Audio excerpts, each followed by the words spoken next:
Compañeros, es un gusto estar con ustedes nuevamente, aunque sea por esta vía virtual.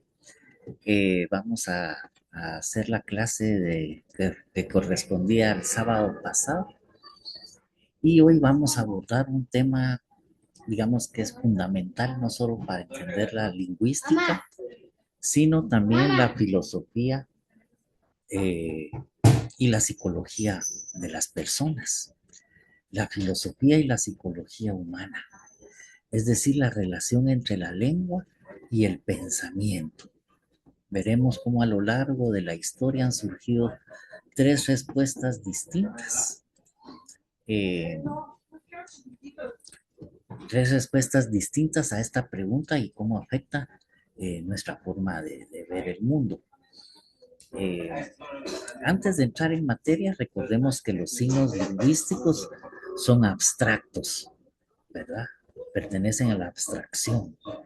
Digamos que la palabra mesa no es una mesa, pero nos permite comunicar la idea de mesa. Ahora bien, ¿cómo se relaciona eso con nuestro pensamiento? Eh, con esa y Moviola, que son un par de lingüísticos científicos, eh, identifican tres grandes posturas, ¿verdad? Para, para explicar esta situación, ¿verdad? La primera postura, que es la de estos dos señores con esa noviola, eh, permítanme, ya me perdí dónde voy.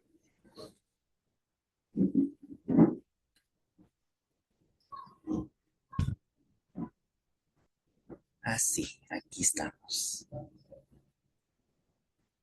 La primera postura es la de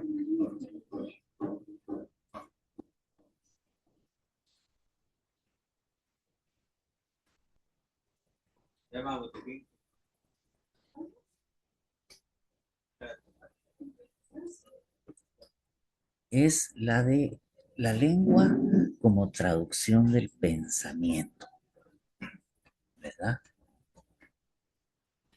La segunda es la lengua como determinante del pensamiento y la tercera es la lengua como vehículo del pensamiento.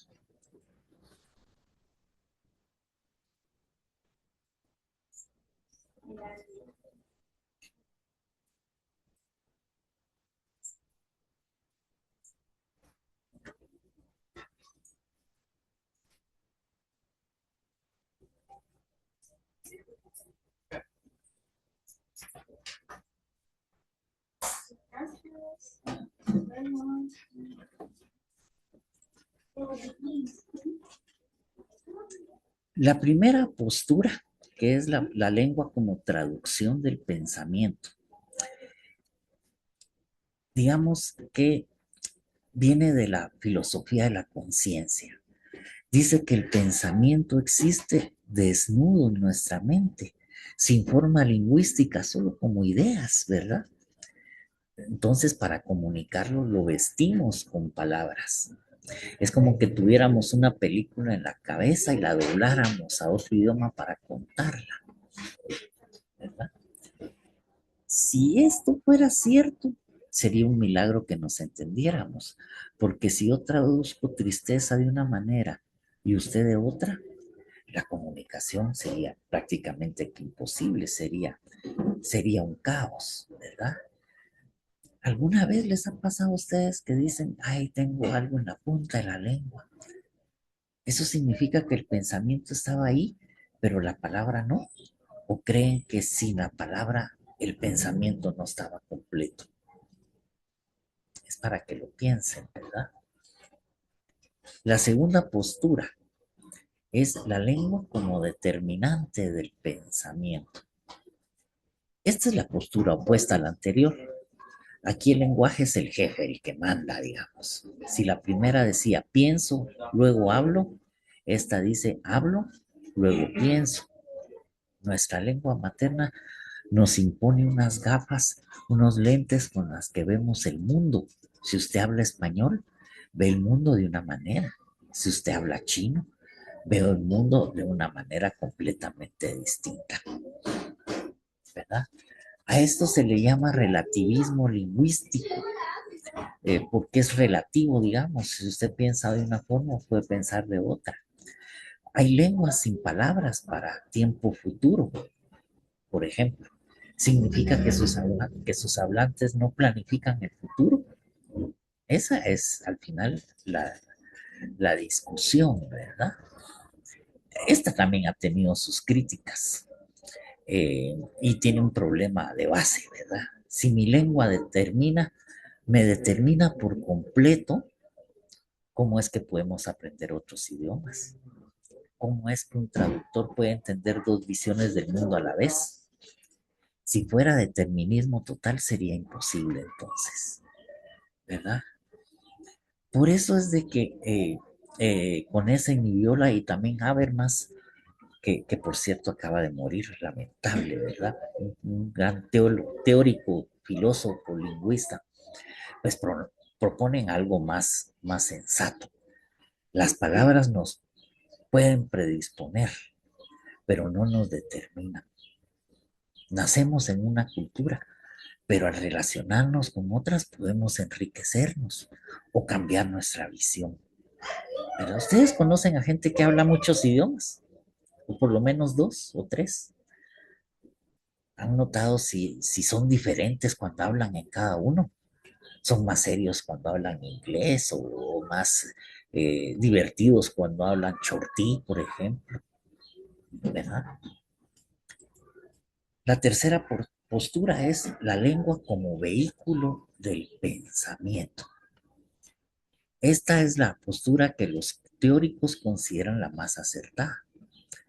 Eh, Dice que la lengua no es un traje externo, sino que es el vehículo mismo. No hay pensamiento sin lenguaje, oiga usted, no hay pensamiento sin lenguaje, pero el lenguaje no es una cárcel, es como el cuerpo y la sombra. No puede tener uno si no está la otra. Esto se relaciona con la poiesis, que es la capacidad humana de crear. Pensamiento y lenguaje son las dos caras de esa moneda. No hay distancia. Cuando piensa, ya está usando el lenguaje, aunque sea lenguaje interior. No hay casi diferencia en el momento de estar pensando y estar hablando. Son dos caras de una misma realidad humana. Bien, espero que no haya dudas en este sentido. Vamos, si tienen dudas ya saben cómo contactarme. Ahora vamos a ver lengua y modelización del mundo. Cómo la lengua modeliza el mundo que nosotros vemos, ¿verdad? Es una consecuencia práctica. La lengua modeliza el mundo, no es un espejo, es como un mapa. Y como todo mapa, omite algunas cosas y destaca otras cosas.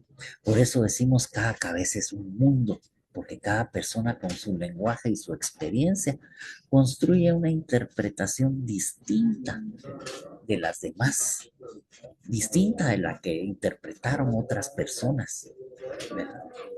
Por ejemplo, si usted tuviera que explicarle a un extraterrestre qué es el amor o qué es la libertad, podría hacerlo sin usar palabras. O las palabras van a ser indispensables, imprescindibles para construir esas ideas, ¿verdad? Esto es lo que estábamos hablando, ¿verdad? Que cada persona interpreta la realidad de manera parcial. Pues, la interpreta desde donde mira la realidad, porque no puede, ya vimos que no puede ver toda la realidad. La lengua no puede reflejar toda la realidad porque él es muy grande, pero lo que refleja lo modela, ¿verdad? Por eso ese modelo solo se conoce y se comunica a través de la lengua. Bien,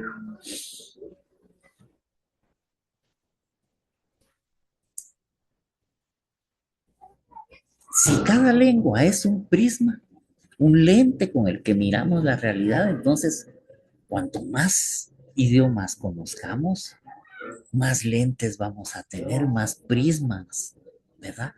Cada lengua reorganiza la experiencia. Una lengua es una forma de ver la realidad, ¿verdad? Un ejemplo clásico, los esquimales, las gentes que viven ahí en el Polo Norte, tienen muchas palabras para la nieve, porque para ellos es crucial distinguir diferentes matices, diferentes momentos de la nieve. Nosotros solo decimos nieve y ya. Significa eso que no podemos ver las diferencias. Podemos verla, pero no, si nos las explican. Pero nuestra lengua no nos obliga a hacerlo automáticamente. Algún concepto en español que tenga muchas palabras, pero que en otros idiomas quizás solo una. Por ejemplo, coraje, valor, arrojo, osadía. ¿Por qué creen que en español tienen tantas palabras? Amor, por ejemplo. En español, amor, cariño, eh, hay tantas formas de decirlo, ¿verdad? Mientras que en inglés solo hay una. Los límites del conocimiento de una persona se van a evidenciar en su lenguaje, en su forma de hablar. Cuando usted lee, cuando usted platica con una persona que lee mucho, se va a dar cuenta de que se va a dar cuenta inmediatamente, porque el lenguaje de esa persona evidencia su conocimiento. Entre más capacidad, ante más dominio de vocabulario, mayor capacidad de conceptualización. Entre más palabras usted conozca, más listo es usted para decirlo en palabras eh, más sencillas, ¿verdad?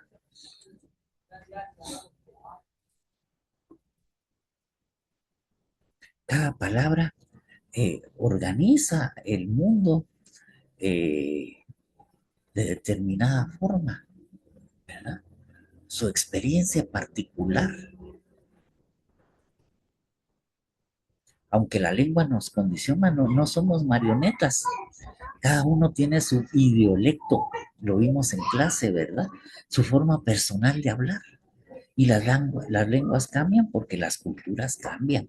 Si ustedes escuchan el español que hablaba, por ejemplo, Pedro de Alvarado, no van a entender nada ahora porque el idioma ha cambiado mucho y ese es mismo español, ¿verdad? Y cambia la sociedad, cambia el idioma. Cuando los españoles llegaron a América, ellos impusieron el español como lengua, pero los americanos, los que ya vivían aquí, al usar esa lengua, la adaptaron a su realidad. Y así nació el español americano con palabras indígenas y con nuevas formas de expresión.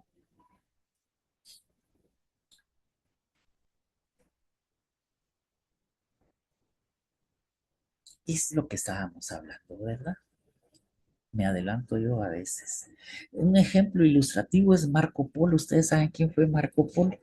Un tipo que dio la vuelta al mundo allá por 1500 y pico y viajó por China y por la India y por todos esos lugares que antes eran desconocidos para los españoles. Y entonces, cuando él miró a un rinoceronte, la primera vez, nunca había visto un rinoceronte, ningún europeo había visto un rinoceronte antes. Eh, eh, Como no lo conocía en su cultura, eh, la palabra rinoceronte no existía, él lo llamó unicornio, ¿verdad? Y dijo que era un unicornio, pero que era feo y gordo. Entonces, durante siglos, los europeos pensaron que los unicornios eran reales y además eran feos, ¿verdad? Eh, la lengua le dio un molde, le puso un unicornio que no encajaba de todo, pero que ahí fue añadiendo adjetivos grande, gordo, feo, ¿verdad? Estaba construyendo conocimiento con las herramientas que tenía, ¿verdad? Por supuesto, el error perduró hasta que se incorporó la palabra adecuada y se mostró cómo era un rinoceronte, pero mientras tanto lo demás era válido, ¿verdad? Él mostraba con su lengua la realidad, cómo interpretaba él la realidad, ¿verdad? Y ahora nos pasa muchas veces lo mismo con conceptos nuevos. por ejemplo, de Internet o de la inteligencia artificial. Tomamos prestadas palabras de otros idiomas, del inglés, por ejemplo, porque no tenemos un molde en español para eso. Conclusiones. La lengua no es solo un código, es parte de nuestro pensamiento. No predispone, nos predispone, mejor dicho, pero no nos determina. Cada lengua es una forma de ver el mundo y de conocer varias realidades que nos van a enriquecer. Con nuestro futuro como profesionales vamos a ampliar nuestro vocabulario y eso es ampliar nuestras capacidades de pensar. Muy bien, muchachos, eso ha sido todo. Espero que se haya comprendido y cualquier cosa ya saben cómo contactarme para resolver dudas. Espero verlos pronto. Hasta luego.